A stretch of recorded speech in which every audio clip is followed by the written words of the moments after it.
አስደናቂ የእግዚአብሔር ቃል ልስጣችሁ።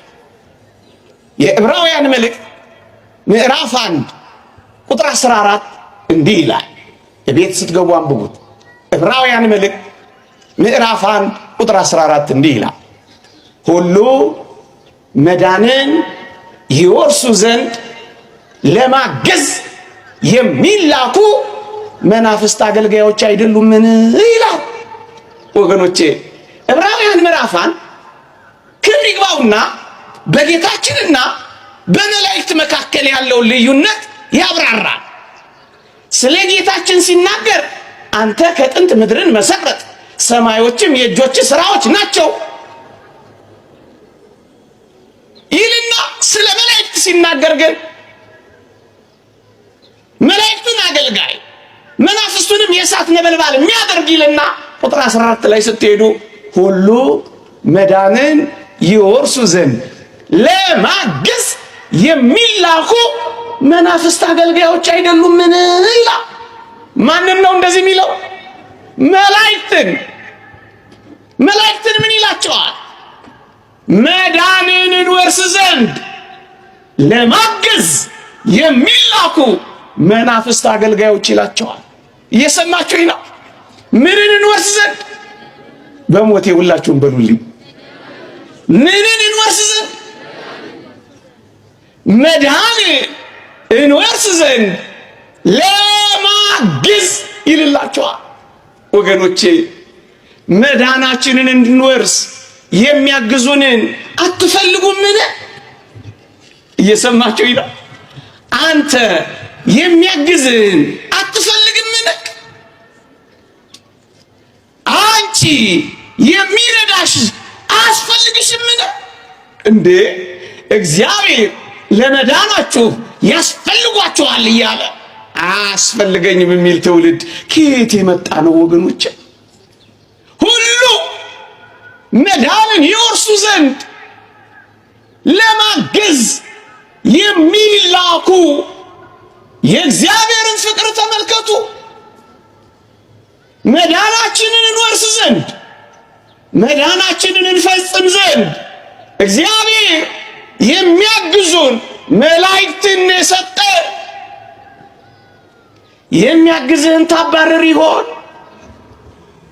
የሚረዳህን ትገፈትር ይሆን? ደጋፊህን ትጥል ይሆን? ይህ ትውልድ ምን እያለ ነው? በቃ መዳንን ይወርስ ዘንድ ለማገዝ እልክልሃለሁ፣ አትላክልኝ፣ እኔ አልፈልግም፣ ድኛለሁ የሚል ትውልድ ከየት የመጣ? ይኸው መዳንን ይወርሱ ዘንድ ለማገዝ የሚላኩ መናፍስት አገልጋዮች አይደሉምን? አየህ፣ መላእክት የሚያስፈልጉ ለምንድን ነው ከተባለ መዳንህን እንዲረዱህ ነዋ። መዳናችንን እንድንፈጽም ነዋ። ለመዳን እንድንበቃ ነዋ። አየህ፣ ለመዳን ያስፈልግሃል። እግዚአብሔር የሚያስፈልግህን ከሰጠህ ማን ነው የሚወስድብህ? ይሄን በምሳሌ ላስረዳችሁ። ምን የሚለውን ሁሉ መዳንን ይወርሱ ዘንድ ለማገዝ የተላኩ መናፍስት አገልጋዮች አይደሉምን የሚለውን በምሳሌ ላስረዳችሁ። ጌታ በምሳሌ ተናግሯል። ሁላችሁም ታውቁታላችሁ። ግን በጥልቀት ሐሳቡ እንድታሰላስሉ ላሳያችሁማ በሞቴ ስሙት። በሉቃስ ወንጌል ምዕራፍ 16 ላይ ጌታችን አንድ ምሳሌ ተናገረ። ምን አለ? ለአንድ ሰው በወይን አትክልት የተተከለች በለስ ነበረችው ይልና ፍሬም ሊፈልግባት 3 ዓመት እየመጣ ምንም ፍሬ አጣባት ይላል። ልብ በሉ። በወይን አትክልት የተተከለች አንድ በለስ ነበረችው ለአንድ ሰው። ፍሬ ሊፈልግባት ሲመጣ ፍሬ አልባ ሆና ጠበቀችው።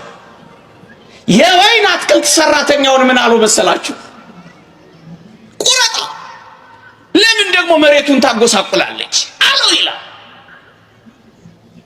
የወይን አትክልት ሰራተኛው ግን ለበለሲቱ ባለቤት እንዲህ ብሎ መለሰለት ይላል። ምን አለው? ጌታ ሆይ ዙሪያዋን እስክኮተኩትላት ፋንድያ እስካፈስላት በዚች ዓመት ደግሞ ተዋት። ወደፊት ብታፈራ ደህና ነው፣ ያለዚያ ግን ትቆርጣታለህ አለው ይላል። ልብ በሉ። የበለሱ ባለቤት ቁረጣታለሁ፣ በለሲቱ ፍሬ ታጣባ።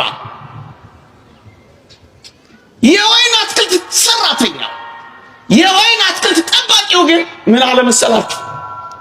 ቁረጣት ሲባል ሄዶ ቁርጥ አላደረጋትም። ምን አለ መሰላችሁ? ጌታ ሆይ ዙሪያዋን እስክኮተኩትላት ፋንድያ እስካፈስላት እባክህን በዚህች ዓመት ደግሞ ተዋት። ወደፊት እኮ ብታፈራ ደህና ነው፣ ያለዚያ ግን አንተ ትቆርጣታለህ አለው ይላል። እዚች ላይ ትንሽ ላቆያችሁ። የበለሷ ባለቤት ማን ነው? የመጀመሪያው ትርጓሜ የበለሷ ባለቤትማ ክብር ይግባውና እግዚአብሔር ነው። 3 ጊዜ ተመላልሶ ፍሬ አጣባ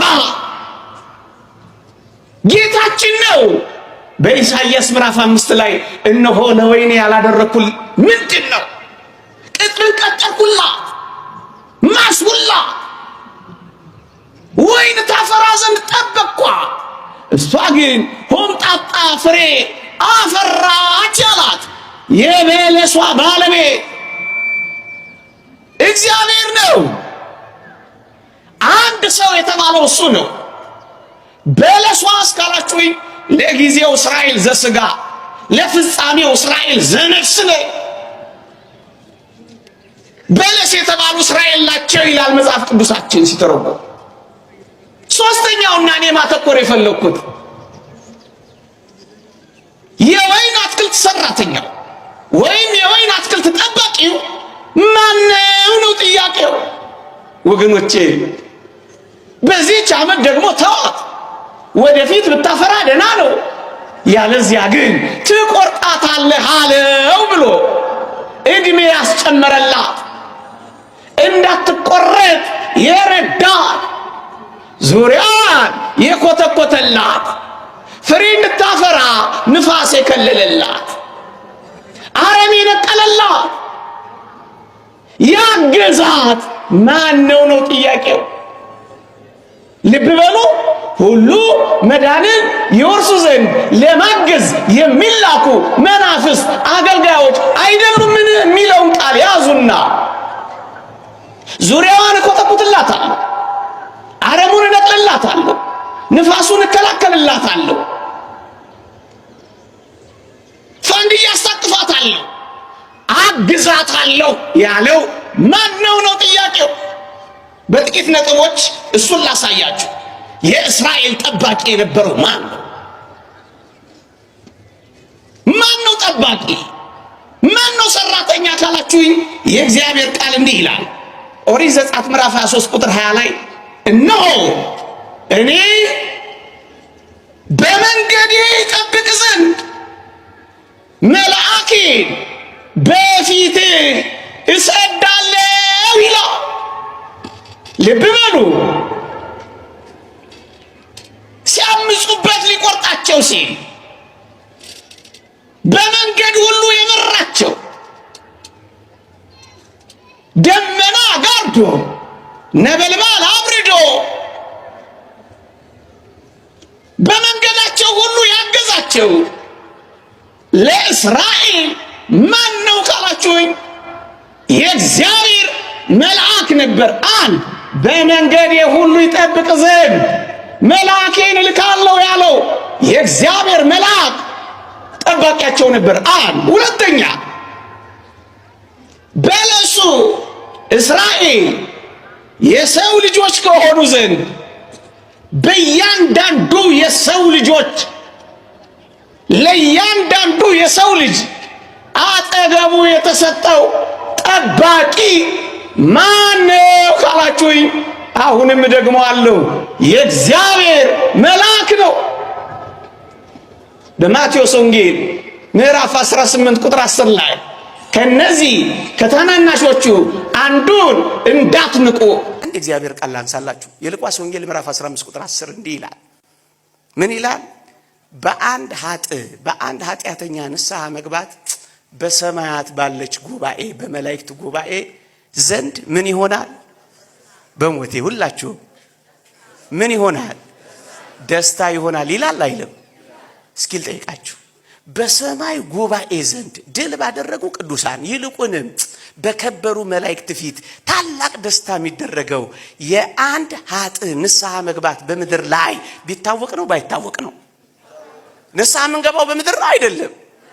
በምድር ላይ በሚገባ የንስሐ ሕይወት በሰማይ ጉባኤ ደስታ የሚደረገው የእግዚአብሔር መላእክት ቢያውቁ ነው ባያውቁ ነው? ቢያውቁ ነው ባያውቁ ነው? እንዴ ይሄማ ግልጽ እኮ ነው። ባያውቁማ በምን አውቀው ደስታ ያደርጋሉ? ቻት አይደራረጉ፣ ዋትስአፕ የለ፣ እየገባው ነው አሁን ይባባላሉ። የለም አንድ እየሰማችሁኝ ነው ወገኖች? ግድ የለም ወደ ሌላ ልሂድ። ሁለተኛ አንድ ነገር አስተውሉ። ይኸውላችሁ በምድር ላይ ያለች የምእመናን ጸሎት በእግዚአብሔር ፊት ታርጋለች አታርግም? አንድ በዚህ ተስማምተናል። ይሄንን ጸሎት የሚያሳርገው ማን ነው? መልአክ ነው አይደለም? ነው እኮ ግልጽ ነው። እንዴት አድርጎ ነው አሁን ጸሎትን የሚያሳርገውን ውጪ ልታረገው የምትችለው? አንዳንዶች እዚህ ታድሶ እያሉ በሚንጫጩበት በዛ ዘመን አንድ መጽሐፍ ተጽፎ አዲስ አበባ አንብቤያለሁ። በንስሐ የመታደስ አገልግሎት በኢትዮጵያ ኦርቶዶክስ ተዋሕዶ ቤተክርስቲያን ይላል። እንደ ማስታወቂያ እንዳታዩብኝ፣ እንደ ፕሮሞሽን እንዳታዩብኝ። አንድ ገጹንም ልናገር ነበር፣ ፕሮሞሽኑን ልቀንሰው ብዬ ነው ከሆነ እንዳልያስ። ምን ይላል መሰላችሁ? የቅዱሳን የነሱ መጽሐፍ ነው ደግሞ። እናንተ እችን ሰምቶ የተኛ ሰው ጉድ እንዳያረገኝ ቀስቅሱልኝ። እችን ሰምቶ ከሄደ እኮ ጉድ ነው የምበላው። ደግሞ የዛሬው ሰባኪ እንዳይለኝ። እየሰማችሁኝ ነው? ሰውየው አሉ እዛ አዲስ አበባ ነው እንደኔ መድረክ ተሰጠው አሉ 40 ደቂቃ ሙሉ እነሱ እንዲህ ይላሉ። ስንት ደቂቃ? 45 ደቂቃ እነሱ እንዲህ ይላሉ እያለ እነሱን ሲለው አመሸ። መርሃ ግብር መሪው ደገኛ አባት ናቸው። በጣም ተበሳይተው ሄደው ማይኩን ነጠቁትና ምእመናን አደራችሁን የሚቀጥለው ሳምንት እንዳትቀሩብኝ። ዛሬ እነሱን አስተምሮናል፣ የሚቀጥለው ሳምንት የኛን ያስተምራታል። አጠጥቱ ታዲያ ከጠፉበት አለቃ በዛው ይዘው ሊሄዱ እኮ ነው።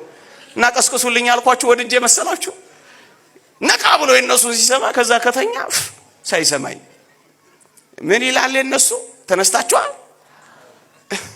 አላመንኳችሁም ስለማትታዩኝ። ከዛ ምን ይላል መሰላችሁ? የቅዱሳን ጸሎት ተቀባይነት የሚያገኘው ወይም ውጤት የሚኖረው ጸሎታቸው በኢየሱስ ክርስቶስ በኩል ስለሚያደርግ ነው ይላል። እውነት ሐሰት? ኢየሱስ ጸሎት አሳራጊ ነው እንዴ? ለዚህ እኮ ነው ስንጣላ የነበረው። እየሰማችሁኝ ነው? ፈጥሬ ወይም እነሱ እንዲጠሉ እኮ ፈልጌ አይደለም። ምን አገባኝ? ቃል በቃል ያለ ሸምድጃታለሁ። እንደ ውዳሴ ማርያም ተበሳጭቼባቸው። መጽሐፍ ቅዱስ እንደዚህ ነው። ኢየሱስ ጸሎት አሳራጊ ነው ይላል። የእግዚአብሔር ቃል እንዲህ ይላል። ራዕይ ዮሐንስ ምዕራፍ 8 ቁጥር 4 እንዲህ ይላል፣ የዕጣኑ ጢስ ከቅዱሳን ጸሎት ጋር በመልአኩ እጅ በእግዚአብሔር ፊት ወጣ ይላል። በማን እጅ? መጽሐፍ ቅዱስ እንዲህ የሚለውን ነው የሚገለብጡት። ለዚህ ነው እኮ የምንታገለው ምእመናን። የእግዚአብሔር እውነት ተሽሯል። ብዙ ነው የሚደፈጠጠው። ይኸውላችሁ ጸሎትን የሚያሳርገው የእግዚአብሔር መልአክ ነው ይላል። የቅዱሳን ጸሎት ከዕጣኑም ጢስ ጋር በመልአኩ እጅ በእግዚአብሔር ፊት ወጣ ይላል። በሞቴ እዩ። ኢየሱስ ጸሎት አሳራጊ ነው የሚሉን ከሆነ ምን እያሉን እንደሆነ ታውቃላችሁ? ኢየሱስ መልአክ ነው እያሉን ነው አይደለም? እንደሱ እኮ ነው እያሉ ያሉት።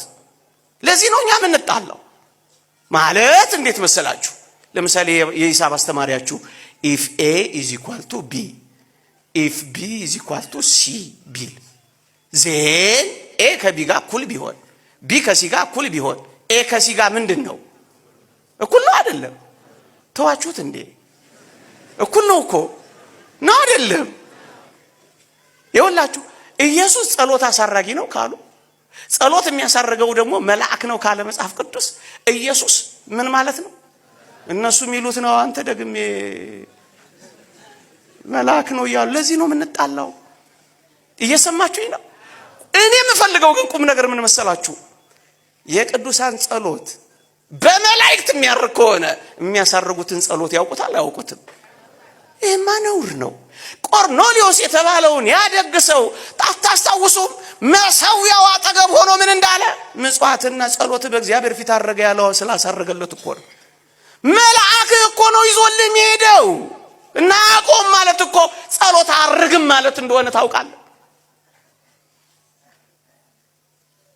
ሁለት እያሳረጉ ያውቁትም ማለት አንችልም። ሁለት ሶስተኛው ቅድም ያነሳውላችሁ መላእክቶቻቸው ከነዚህ ከተናናሾቹ አንዱ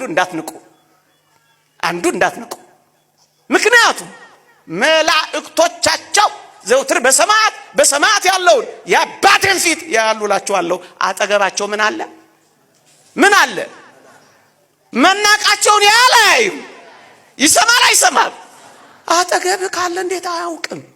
በዙሪያ ሰፍሯል። ይሄን ካመንክ እንዴት ነው ያንተን ጸሎት ማያውቅ? እንዴት ነው ማደርሰው? መናቅህን የሚያውቅ ከሆነ እንዴት አይነት ፍልስፍና እንደሆነ እግዚአብሔር ይወቅ። አያምኑም የምንላችሁ እኮ ለዚህ ነው። በዙሪያችን ከሰፈሩ እንዴት ነው ማያውቁት? አላህ አጠገብ ይዞልህ ሄዳል፣ ያመጣልሃል። እንደውም አንድ እግዚአብሔር ቃል አንብብላችሁ በሁለተኛ ሳሙኤል ምዕራፍ 14 ቁጥር 20 ላይ ዳዊትን እንዲህ አለችው፣ ነገር ግን የእግዚአብሔር መልአክ ጠቢብ እንደሆነ አንተም ጌታዬ በምድር ላይ ያለውን ነገር ሁሉ ታውቅ ዘንድ ጠቢብ ነህ አለችው። ዳዊትን ከእግዚአብሔር መልአክ ጋር አነጻጸረችና በምድር ሁሉ ያለውን ታውቅ ዘንድ አንተም እንደ እግዚአብሔር መልአክ ጠቢብ ነህ አለችዋ። በምድር ያለውን ሁሉ ያውቃል። ይሄ ደግሞ ከእግዚአብሔር አዎ ወገኖቼ፣ እንኳን ለእግዚአብሔር መላእክት ፍጽምት በሆነችው በሰማያዊ ሕይወት ለቅዱሳን እንኳን ዕውቀት አይከፈልባቸውም። በምድር ነው የሚከፈልባቸው። ምን ይላል እግዚአብሔር ቃል? ፍጹም የሆነው ሲመጣ የተከፈለው ይሻራል ይላል። ፍጹም ወደሆነ ዓለም ነው የገቡት እነሱ።